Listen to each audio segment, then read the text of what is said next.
Detalhes da Vida, a poesia de Clarice Garcia. A vida é uma oportunidade, aproveite-a.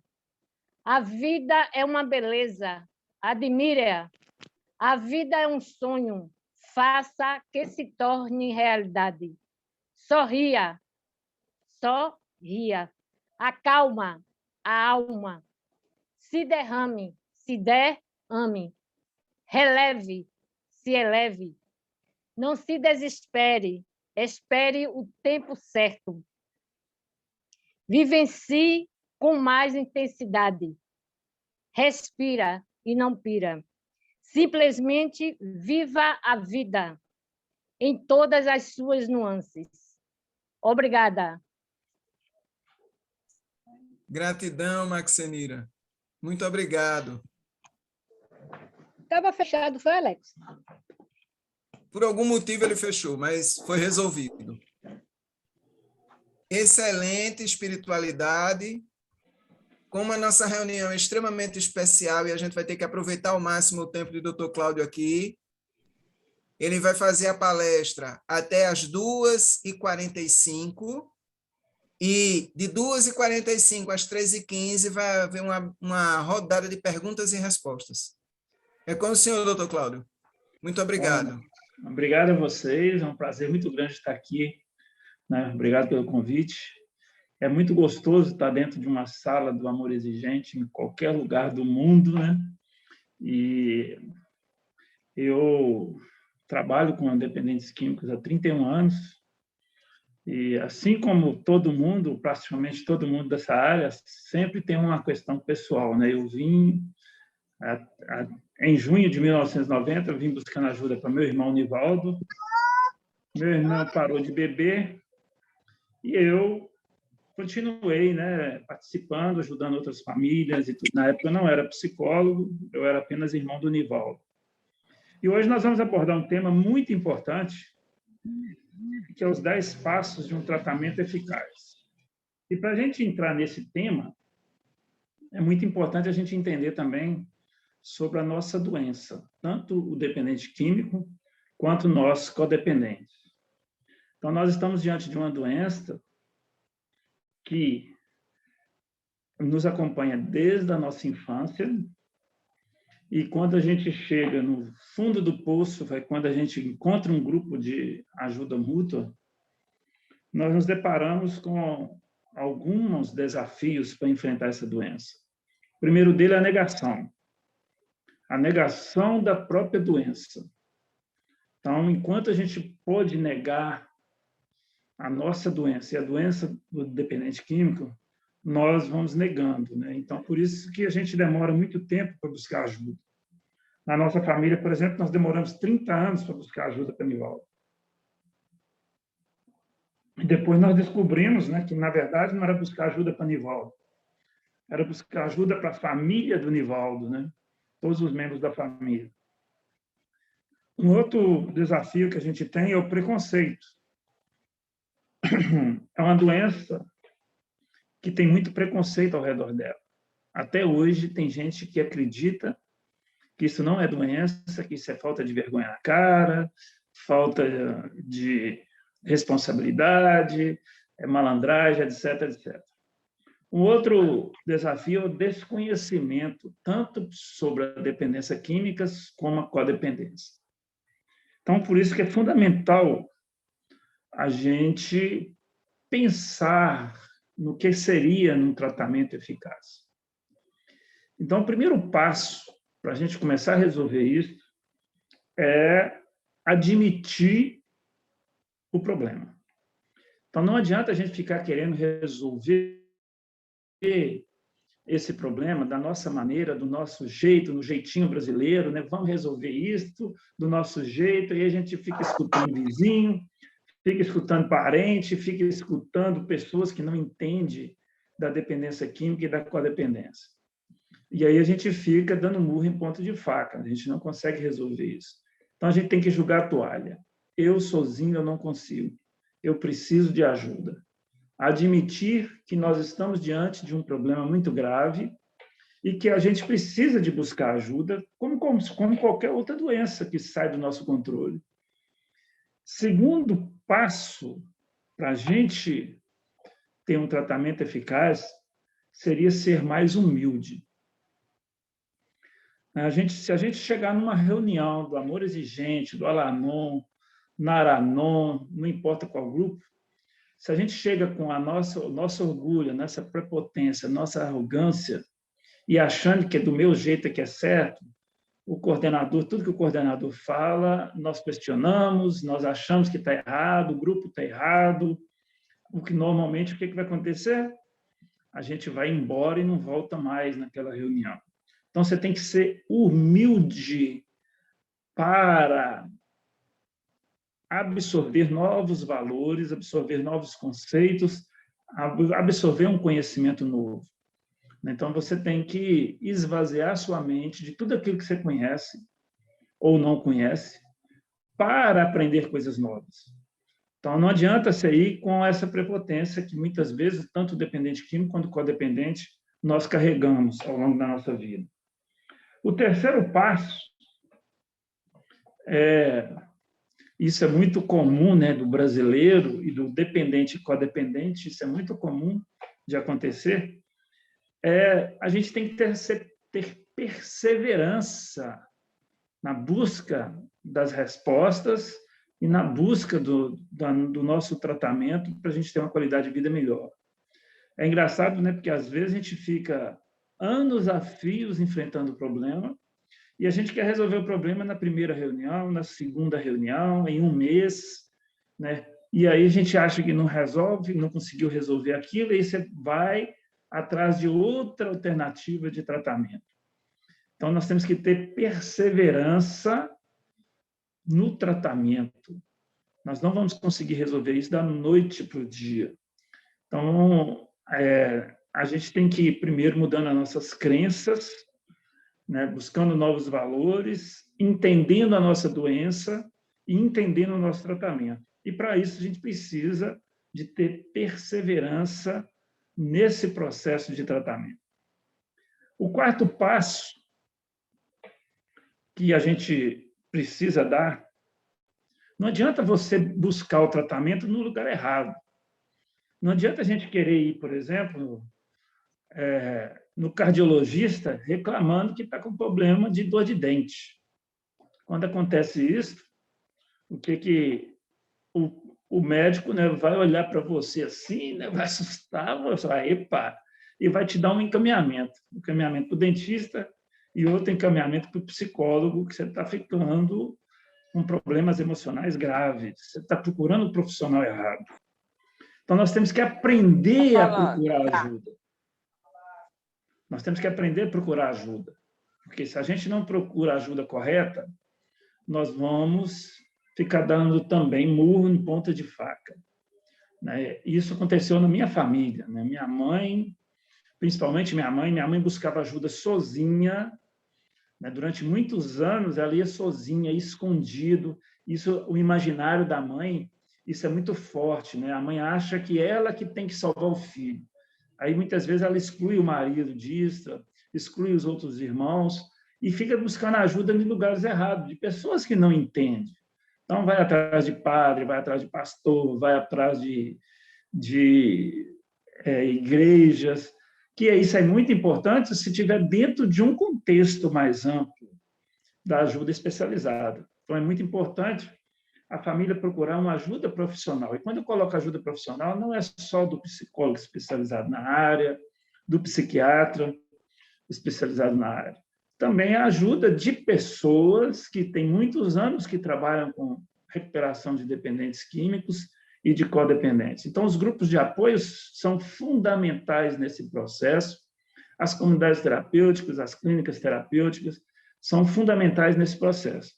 Então, graças a Deus, hoje nós temos o recurso da internet que possibilita a gente ter acesso às informações mais técnicas, mais profissionais, como está acontecendo aqui e agora.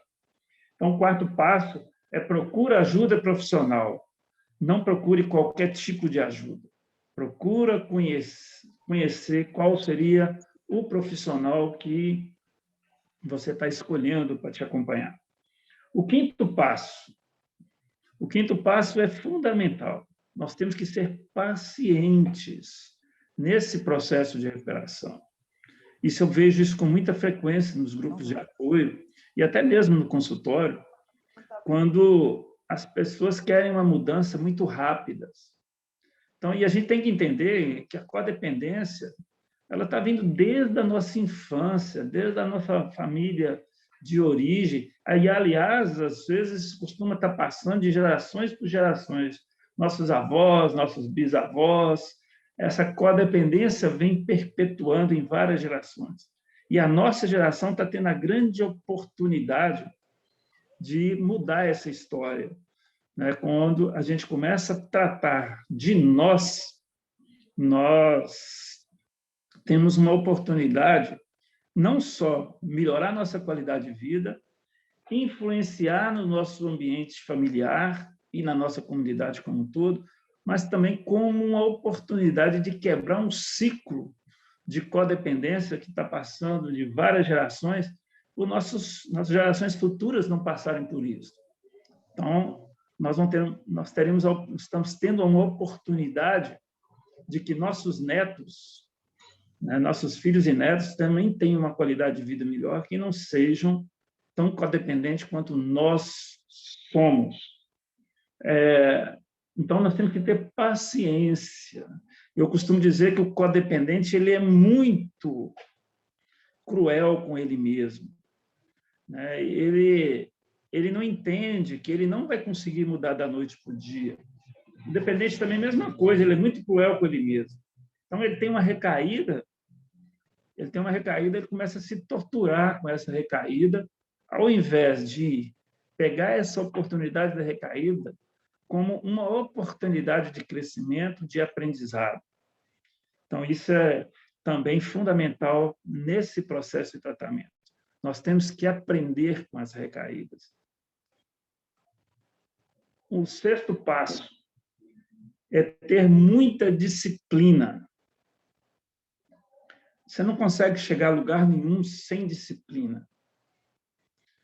Então, por isso que o amor exigente coloca um dos princípios do amor exigente é a disciplina, de tão importante que a disciplina é.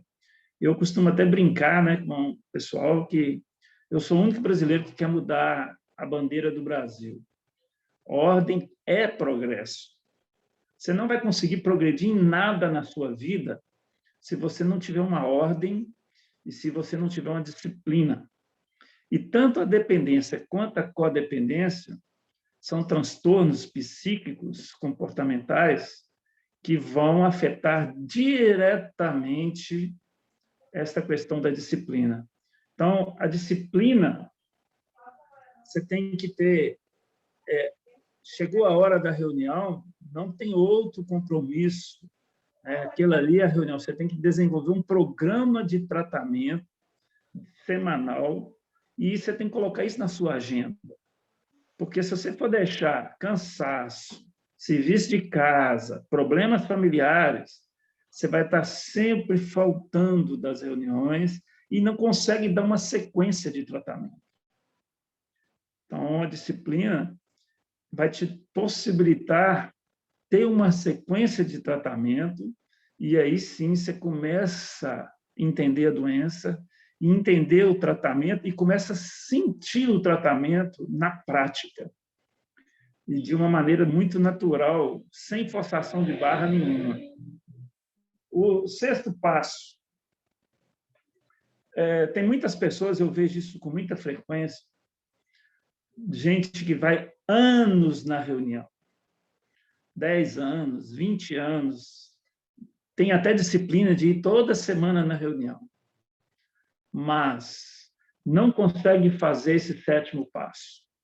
Estudar, estudar, estudar. Não adianta você só frequentar as reuniões. As reuniões são muito importantes, mas... as reuniões são muito importantes, mas o fora da reunião também. Eu até faço uma comparação, né? Ninguém forma na faculdade só sentado no banco da escola. Você tem que estudar em casa, você tem que ler os livros, você tem que ler as apostilas, você tem que estudar para as provas. É a mesma coisa, você tem que pegar os livros, né, e começar a estudar, assistir os vídeos que tem disponibilizado aí na internet, ler os textos que estão colocando lá no WhatsApp, nos grupos, né, do Amor Exigente. Porque quando você começa a fazer isso, você começa a acelerar o seu processo de tratamento. Aí você não está em tratamento, não é só naquelas 2 horas de reunião, não é só naquele momento que você está em tratamento. Você começa a ficar em tratamento, né, fora também das reuniões. E aí, aquele conhecimento que você está buscando, você pode encontrar numa sentada, lendo um capítulo de um livro, né? Porque um livro, não sei se é do conhecimento de vocês, eu já tive a oportunidade de editar 3 livros. Não é tão simples editar um livro no nosso Brasil. Você tem que ter um conteúdo diferenciado, você não pode ficar copiando outros livros, você tem que ter um conteúdo, um conhecimento técnico, e você tem que ter a aprovação de uma editora para depois a editora lançar isso no mercado. Então, na verdade, quando você compra um livro, você está comprando as ideias daquele autor. E aí você acelera. Então, por exemplo, eu tenho 3 livros. Para você pegar o conhecimento que tem nos meus 3 livros, só em reuniões, você vai ficar a vida inteira na reunião e não vai conseguir ter acesso a isso. Agora, se você lê o livro, por exemplo, você pega o livro do Amor Exigente, você pega o livro de autores especializados na área, você vai aprender muito rápido, muito mais rápido, e que é mais interessante, né? Você vai trazer isto para as reuniões, você traz esse conteúdo para as reuniões e enriquece. Eu conheço gente que tem 10, 20 anos de reuniões e que fala a mesma coisa desde quando começou. Cláudia, eu não tenho costume de ler, não. Cria o costume de ler. Né? O 8º passo. O 8º passo também é muito importante, e o Amor Exigente é especialista nesse 8º passo, que é promova pequenas mudanças. Por isso que tem a meta toda semana. Qual que é a sua meta da semana? Então, você tem que começar a produzir pequenas mudanças todo dia. Então, se você não tem costume de ler, todo dia você leia, por exemplo, uma página do livro, 10 minutos de leitura de um determinado livro. Em pouco tempo, você está terminando de ler um livro. Então, você começa a fazer mudanças pequenas na sua vida.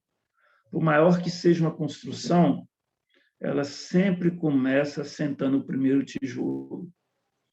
Então, vamos colocando, cada dia a gente coloca um tijolo. Não fique esperando mudanças mirabolantes da noite para o dia. É mudanças do dia a dia, mudanças pequenas. Onde que eu preciso me corrigir? Onde que eu preciso melhorar? Será que eu preciso criar o hábito de dormir mais cedo para no outro dia eu estar mais disposta para trabalhar, mais disposta para participar dos grupos, né? Será que eu preciso melhorar nisso? Será que eu preciso de começar romper minha preguiça e começar a fazer uma caminhada? E aí quando você começa a promover pequenas mudanças, você começa a se retroalimentar com isso, né? Então, e aí quando você começa a mudar, você começa a ter uma autoconfiança, e aí, minha filha, aí você entra no trem-bala das mudanças que você precisa fazer na sua vida. O 9º passo: construa uma rede de ajuda. Não fica tentando resolver esse problema tão grave. Mais uma vez, a literatura do Amor Exigente nos traz com muita sabedoria aquela famosa frase: sozinhos estamos perdidos, juntos encontramos a nossa força. Então, nós temos que construir essa rede de ajuda. Então, o grupo vai possibilitar você construir essa rede de ajuda. E você tem que construir essa rede de ajuda, inclusive, dentro da sua família também. É evidente que você não vai conseguir mobilizar toda a sua família, mas você tem que estar sensibilizado para perceber quem da sua família que tem uma certa abertura para servir, que possa ir aceitando a participar dos grupos de apoio, participar assistindo os vídeos, lendo os textos, lendo os livros. E aí, o que acontece? Quando você começa a construir essa rede de apoio na sua família, com as pessoas que têm esta sensibilidade, pode ser vizinhos também, você começa a sentir alguém para você trocar ideia, alguém que tem determinados momentos que o grupo não vai estar presente, quem vai estar presente é algum parente seu. Então, esse grupo, essa rede de ajuda, ela é fundamental. Pode ser pessoas da sua igreja, pode ser seus vizinhos, pode ser um parente mais distante, mas não fica sozinho tentando resolver isso. E é muito importante você, como mãe, como esposa, que está com problema com o filho, tentar trazer o pai para o tratamento, mas não é trazer o pai para o tratamento de qualquer maneira, é com delicadeza e com sensibilidade. Vou passar essa dica para vocês. Né? O marido ele é muito importante, o pai é muito importante no tratamento de um dependente químico. E então, como é que você pode trazer o seu marido para o tratamento? Você pode estar chegando para ele falando mais ou menos assim, com aquela delicadeza da mulher, né? Chega para o marido e fala assim: "Ô, meu amor, nós precisamos estar juntos para ajudar o nosso filho. Nós estamos precisando de ajuda. Sua participação é muito importante para mim e para o nosso filho." Porque ele começa a usar o plural, nós. Né? Nada de ficar tentando forçar a barra para o marido participar. Você tem que participar, você não ajuda em nada, isso só distancia cada vez mais seu marido, e aí ele dificilmente vai conseguir aderir ao tratamento.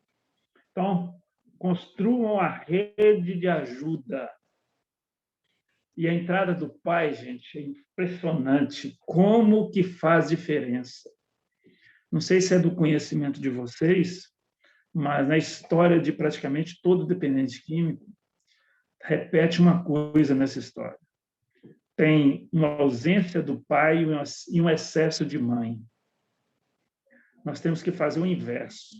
Diminuir o tamanho do pai, diminuir o tamanho da mãe e aumentar o tamanho do pai. Isso faz uma diferença enorme no tratamento. E o 10º passo, ele está por último, mas para mim ele é o mais importante, é cresça espiritualmente. Busque uma ajuda espiritual. Por quê?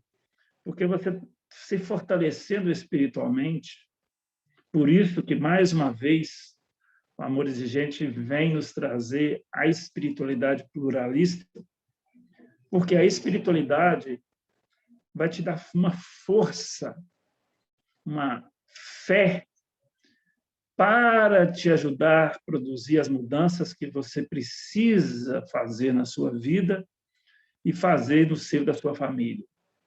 Então, se você aumenta a sua fé, inclusive aumenta a fé no seu próprio dependente químico, porque se você não acredita que esse problema, essa doença, não tem solução, você não consegue lutar. Então, você tem que ter fé, pelo menos a fé de São Tomé, né? A fé que você está vendo várias pessoas saindo da dependência química Então, se os outros estão saindo, por que o seu não vai sair? Então, esse 10º passo, ele é muito importante. Por exemplo, na hora que seu filho sai, que não voltou para casa, em vez de você ficar ligando 200 vezes para ele para saber onde é que ele está, o que ele está fazendo, e aquele telefone nunca atende, está sempre fora de área de serviço ou desligado, em vez de você ficar fazendo isso, como a maluca da codependente costuma fazer, você se dobra de joelho, faz a sua oração de sua preferência, conforme você aprendeu na sua igreja, e entrega seu filho para esse poder superior. Porque, na verdade, o seu filho não é seu. Na verdade, seu filho foi emprestado para você. Ele não te pertence. Ele pertence ao poder superior. O dia que esse poder superior quiser tirar ele de você, Deus não vai nem pedir licença para você. Simplesmente vai tirar ele. Não vai nem pedir licença. Então, quando você começa a aumentar a sua espiritualidade, você começa a ter uma paz espiritual que nenhum tranquilizante é capaz de te dar. E você começa a se fortalecer de tal maneira que você para de ser manipulada pelo dependente químico, você começa a ter coragem de produzir as mudanças que precisam ser feitas e você começa, sim, a produzir um desligamento emocional extremamente importante para você tratar da sua codependência. E aí você começa, sim, a ter condições de colocar limites, estabelecer as consequências e produzir mudanças efetivas na sua vida. Bom, eu fui o mais objetivo possível para a gente sobrar mais tempo para responder perguntas, do pessoal que está aí na sala. Se alguém quiser fazer alguma pergunta aí, pode ficar à vontade. Doutor Cláudio Martins, pode nós falar. Vamos fazer o seguinte agora. Esse primeiro bloco, nós havíamos combinado a gravação da palestra, porque depois a gente quer disponibilizar nos grupos. Né? Então, nós vamos encerrar a gravação, porque em fazendo as perguntas, as pessoas estarão fazendo partilhas, e nós não podemos gravar isso. Perfeito? Perfeito.